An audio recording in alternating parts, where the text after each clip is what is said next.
Welcome back, everybody, to another episode of the GC Informer. I am Snowy, otherwise known as Count Fracula, bringing you the latest gaming news.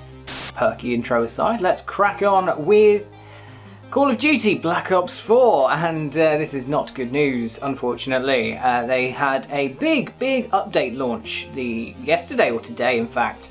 It's supposed to bring a load of new content to the game, new maps to the Battle Royale mode, Blackout, new modes of multiplayer in general, lots of new content that would keep the game fresh and exciting.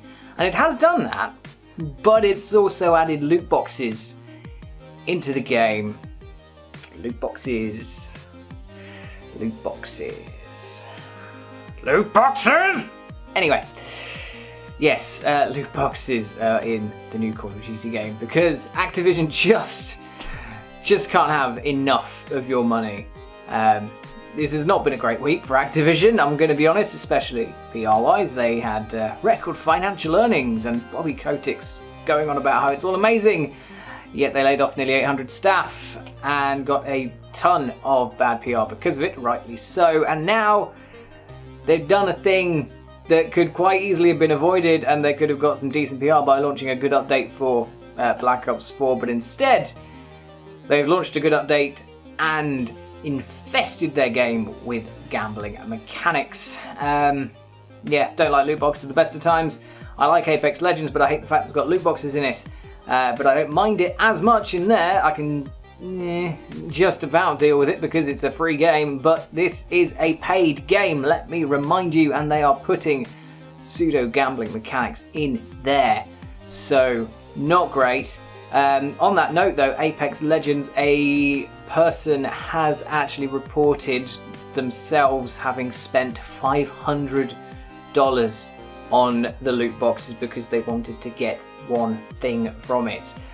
We must bear in mind that loot boxes, they might not seem like a problem to you, they might not seem like a problem to me personally, they're not something I would buy into, but they might be a problem to somebody.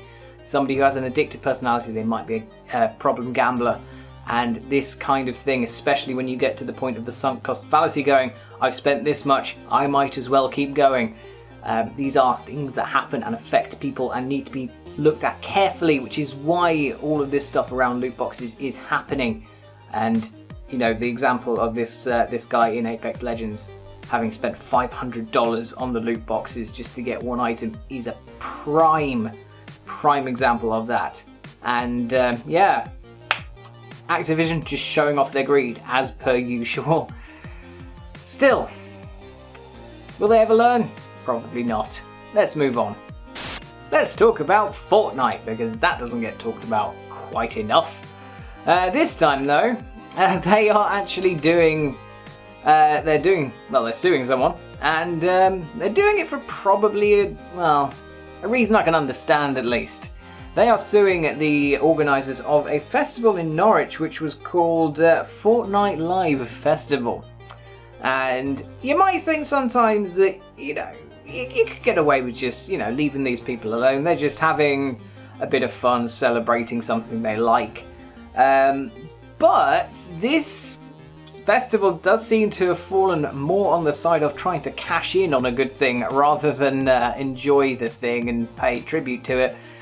Because not a lot of things that were actually there were much to do with Fortnite, even though this festival was very much marketed as Fortnite themed.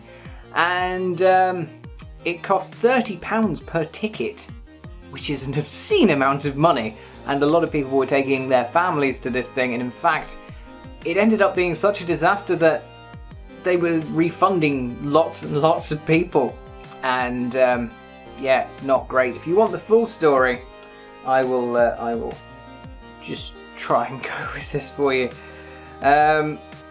So, entry costs upwards of £12 with unlimited access wristbands for £20. There's basically just some fairground attractions, some go-karts, and a quote-unquote cave experience, which just... oh, that's just some tarpaulin over a crate. Oh boy. Still, there was an arena where you could go and play Fortnite, Although quite why you'd rather go into, I don't know, some weird fuck off crate, like a storage crate, and play Fortnite instead of playing it in your living room, I don't fucking know. Yeah, this is possibly the most disappointing thing in the world, and quite frankly, considering it costs £20 to get in, or £12 to £20 to get in, I am not surprised in the slightest that Epic Games have issued a statement saying, "The quality of our player experience is very important to us, whether it's inside the game or official public events like this year's Fortnite Pro AM." And they went on to say that Epic Games was in no way associated with the event that took place in Norwich, and we have issued a claim against the organisers in the High Court of London. Yeah, not gonna lie guys, that's not good. They'll probably end up settling outside the court because that's how these things usually go, but yeah, I suspect that the organisers who wanted this to become an annual thing will not get their wish, and don't expect this apparently disappointing Fortnite festival to happen again anytime soon. That brings us to the end of this episode of the GC Informer, and I hope you enjoyed it. If you did, feel free to like, subscribe, share, whatever you fancy to this channel. Our social links are in the description. And stay tuned to GameCast for news, reviews, podcasts, lots of great content all coming up in your lovely faces. And thank you for watching this one, and I will see you soon for something else.